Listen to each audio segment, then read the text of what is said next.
میں نے خود یہ ڈرامہ نہیں دیکھا ہے. سب سے پہلے تو میں یہ بتا دوں, بڑی مشکل سے وقت نکال کر پہلا ایپیسوڈ مجھے کچھ نوجوانوں نے اس کے فضائل سنا کر دیکھنے پر راغب کیا. تو چند منٹ کے صبر کے بعد پھر میں اپنے دوسرے کاموں میں لگ گیا. لیکن جو مجموعی طور پر ہزاروں نوجوانوں کا جو تاثر میرے علم میں آیا, اس کی وجہ سے میں اس نتیجے پہ پہنچا کہ اس کے پیچھے وہ مقصد ہے جس کو میں نے مختصراً بیان کرنے کی کوشش کی. میں صرف یہ عرض کروں گا, نہ نصیحت نہ کوئی فتویٰ, وہ صرف یہ کہ جو اس کا امپیکٹ پڑا ہے وہ الٹا پڑا ہے. یعنی بجائے اس کے کہ اس کو دیکھنے کی وجہ سے لوگ رائج الوقت فلموں کو دیکھنے لگے ہوں, میرے علم میں تو الٹی بات آئی کہ جو لوگ ان فلموں میں پڑے ہوئے تھے ان کو بہت نعم البدل مل گیا اور وہ ان کو چھوڑ بیٹھے. بہت بڑی تعداد شاید ایسے نوجوان بچوں اور بچیوں کی ہے کہ جنہوں نے ان کو چھوڑ کر بامقصد قسم کے اس طرح کے پروگرام دیکھنے شروع کیے. اور ہمارے یہاں شریعت کا ایک اصول ہے, میں ایک بہت معمولی طالب علم ہوں, وہ یہ کہ ہر چیز میں نفع اور نقصان دونوں پہلو ہوتے ہیں, اور یہ تولنی پڑتی ہے کہ بھئی نفع کا پہلو غالب ہے یا نقصان کا پہلو. اگر کسی چیز میں نفع کا پہلو غالب ہوتا ہے تو شریعت اس کو جائز قرار دیتی ہے اور ان نفع کے پہلوؤں سے استفادے کو انکریج کرتی ہے, اور یہ بھی ٹرین کرتی ہے کہ جو مضر پہلو ہیں اس سے اپنے آپ کو آپ بچائیں. تحفظ دین کا کاروبار علماء کا ساتھ دو, آؤ سب کے سب یہاں. السلام علیکم ورحمۃ اللہ وبرکاتہ. وعلیکم السلام ورحمۃ اللہ.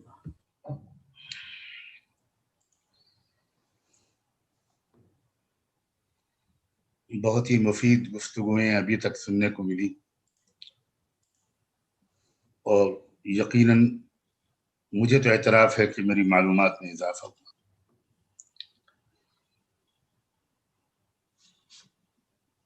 جو اصل موضوع یا عنوان آج کی اس نشست کا رکھا گیا ہے, وہ جہاں تک میں سمجھا ہوں وہ یہ ہے کہ اس ڈرامے کے پیچھے موجودہ ترک حکمرانوں کا اصل مقصد کیا ہے. کیا کوئی نوجوانوں میں نئی روح پھونکنا ہے یا صرف پولیٹیکل اسکورنگ ہے؟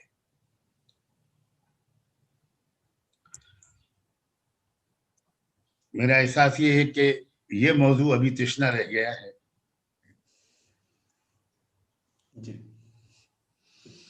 تو بجائے اس کے کہ میں وہ باتیں جو فاضل حضرات نے کہی ہیں ان کو دہراؤں,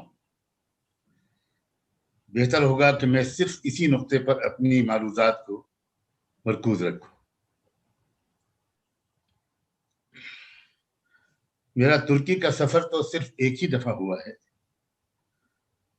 لیکن دنیا کے مختلف ملکوں میں مختلف سیمیناروں کانفرنسز میں ترکی کے پالیسی میکرز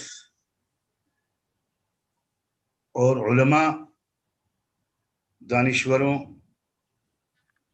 اور پولیٹیکل لیڈرز سے مختلف موقعوں پر ملاقاتوں کا اور تفصیلی تبادلہ خیال اور استفادے کا مجھے موقع ملا. اس میں یہاں جو خاص طور پر میں ذکر کرنا مناسب سمجھوں گا وہ ہے نجم الدین اربکان صاحب کی وہ شخصیت کئی حد تک موجودہ ترک صدر کے ایک طرح سے مینٹر اور مربی رہے. نجم الدین اربکان جب بھی حرمین شریفین آتے تھے اس زمانے میں, جس زمانے میں کہ میں وہاں بطور طالب علم مقیم تھا, یہ بات ہے 70s اور 80s تک، 73 سے 82 تک میں وہاں رہا.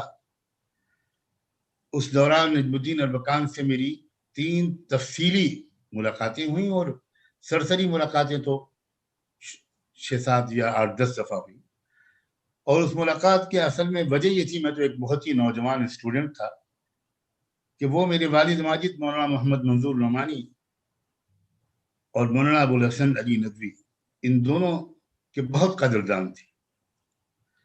اور اکثر ایسا ہوتا تھا کہ رابطہ عالم اسلامی کی فاؤنڈرز کمیٹی کے جس میٹنگ میں یہ دونوں حضرات انڈیا سے جاتے تھے، اسی میں شرکت کے لیے بحیثیت فاؤنڈر ممبر اربکان صاحب بھی آتے تھے، اور مجھے ان کی خدمت کی سعادت بھی حاصل ہوتی تھی. حرم شریف میں بھی کئی مرتبہ ان کے ساتھ لمبی نشستیں ہوئیں، اور ہوٹل کے کمروں میں بھی. اور ایک بات خاص طور پر آپ حضرات بہت قدر سے سنیں گے کہ میں یہ محسوس کرتا تھا کہ اربکان صاحب ہمیشہ ان دونوں بزرگوں سے جس موضوع پر گفتگو کرتے تھے، جس کا سلسلہ ایک بار تو عشاء کی نماز کے بعد تہجد کی اذان تک جاری رہا، اور وہ موضوع ہوتا تھا کہ مغربی یلغار اور مغربی تہذیب اور مغربی اور جدید تعلیم، اس کے بارے میں ہمارا موقف کیا ہونا چاہیے. کیونکہ ترکی جس مرحلے سے گزرا تھا، اس میں 2 ایکسٹریم قسم کے موقف ترکی میں اختیار کیے گئے تھے. ایک موقف تھا ٹوٹل سرنڈر کا، شکست خوردگی کا، خود سپردگی کا، بالکل اپنے آپ کو ایک انتہائی سعادت مند شاگرد بنا کر مغرب کے سامنے پیش کر دینے کا، اپنے ماضی، اپنے تراث، اپنے سرمایہ کی نفی کا، احساس کمتری کا، ایک یہ رویہ تھا. اور ایک رویہ بالکل مسترد کر دینے کا تھا، مغربی تعلیم کو، مغربی تہذیب کو، جدید دور کے تقاضوں کو ٹوٹلی ریفیوز کر دینے کا. عام طور سے علماء اسی منفی رویے کو اپنائے ہوئے تھے، اور نوجوان طبقہ وہ غیر معتدل انداز سے مغربی تہذیب اور یلغار کے سامنے شکست کھاتا چلا جا رہا تھا. یہ 2 انتہاؤں کے درمیان ترکی گزرا. اس کے بعد آپ حضرات جانتے ہیں کہ ترکی کو ایک بہت ہی بالغ نظر، بہت معتدل مزاج رہنما کی رہنمائی میسر آئی، جو تھے سعید الزماں نورسی. سعید الزماں نورسی نے انتہائی گہرائی کے ساتھ اسلام کی ازلی اور ابدی حقیقتوں کو جدید ترین اسلوب میں پیش کیا، اور لاجیکل اور ریشنل انداز سے نوجوان نسل کو مخاطب کیا. سخت مشکلات میں زندگی گزری تھی نورسی کی، وہ اس کی تفصیلات میں جانے کا وقت نہیں ہے. ان سے ملنے جلنے پر پابندی تھی، ان کی سفروں پر پابندی تھی، ان سے ملاقات میں پابندی تھی، قید و بند میں مدتوں انہوں نے گزاری، اور وہ وہیں سے بیٹھ کر، ان کو لکھنے پڑھنے کے لیے قلم اور کاغذ نہیں دیا جاتا تھا، ان کے کمرے کی جیل میں روزانہ تلاشی لی جاتی تھی. اس کے باوجود اس مرد مجاہد نے، اس نے قوم کے نوجوانوں کو مخاطب کیا، اور ان کے ایک خط جو جیل کے اندر سے جاتا تھا، اس کی 1 لاکھ نقلیں بہت خاموشی کے ساتھ ترک نوجوانوں میں پہنچ جایا کرتی تھی. یہاں سے ترک نوجوانوں کو، نئی نسلوں کو ایک خود شناسی کا، خود اعتمادی کا اور معتدل طرز عمل اپنانے کا ایک سبق ملا. وہ ایک نئے، کہنا چاہیے، اسکول آف تھاٹ کے بانی تھے. اس سے متاثر ہونے والوں میں، اس فکر کے میں جو پلنے والے لوگ، بہت سے عبقری نام میرے ذہن میں اس وقت بھی آ رہے ہیں. ان میں ایک نجم الدین اربکان تھے. نجم الدین اربکان نے اس راستے کو اپنایا کہ ہمیں مغرب کی مفید چیزوں کو اپنانا ہے، یہ ہمارا متاع گمشدہ ہے، ہمیں سائنس اور ٹیکنالوجی کو اختیار کرنا ہے، ہمیں جدیدیت کو اختیار کرنا ہے، لیکن ہم کو اپنی اخلاقی اور روحانی قدروں کو مضبوطی کے ساتھ پکڑے رہنا ہے. تو قدیم اور جدید کے درمیان ایک بہت ہی معتدل شاہراہ جو نورسی نے پیش کی، اور اس کے بعد اربکان نے اس کو آگے بڑھایا اور اس کو ایک سیاسی تحریک کے اندر بھی داخل کیا. اربکان کی تربیت سے جو سیاسی کارکن تیار ہوئے، ان میں سے کئی سو سے میری ملاقاتیں ہوئی حرمین شریفین میں. ان میں سے کچھ لوگ یونیورسٹی کے میرے ساتھی بھی تھے. سچی بات یہ میں حیران بھی رہتا تھا کہ ان کا ایک طرف فزیکل فٹنس پر زور، ان کی روزانہ صبح کی جاگنگ، ان کی ورزشیں، اور ایک طرف ان کا تہجد اور ذکر و سلوک اور معمولات اور اوراد کی پابندی نوجوانوں کی. یہ ہے اصل میں وہ امتیاز جو ترک قوم سنبھالنے میں کامیاب ہوئی، اور اسی طرز تربیت کا ایک نمونہ ہے جہاں تک میں جانتا ہوں نجم الدین اربکان کے بعد یہ ہمارے طیب اردوغان تھا.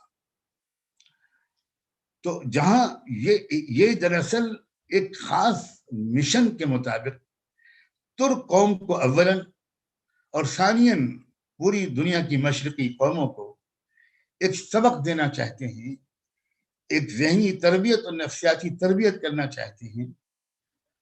وہ ہے کہ احساس کمتری سے نکلو، تم تاریخ ساز تھے، پھر سے تاریخ ساز بنو.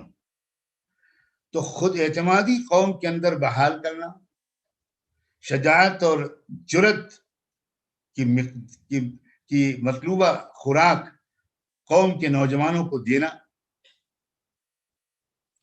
اولو العزمی، اور جس کو شکوہ ترکمانی کہا علامہ اقبال نے، وہ بحال کرنا اپنی قوم کے اندر.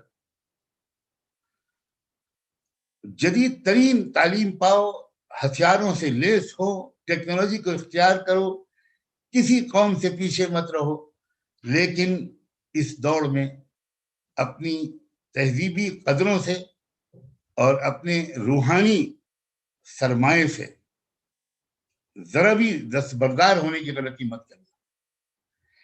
چنانچہ آپ دیکھیے، جہاں تک میرا خیال ہے، یہ جو سوال ہے ہمارے شمس تبریز قاسمی صاحب نے ہم لوگوں کے سامنے رکھ دیا، اس کا تعلق تو نیت سے ہے، اور نیت کا علم تو سوائے اللہ کے کسی کو نہیں.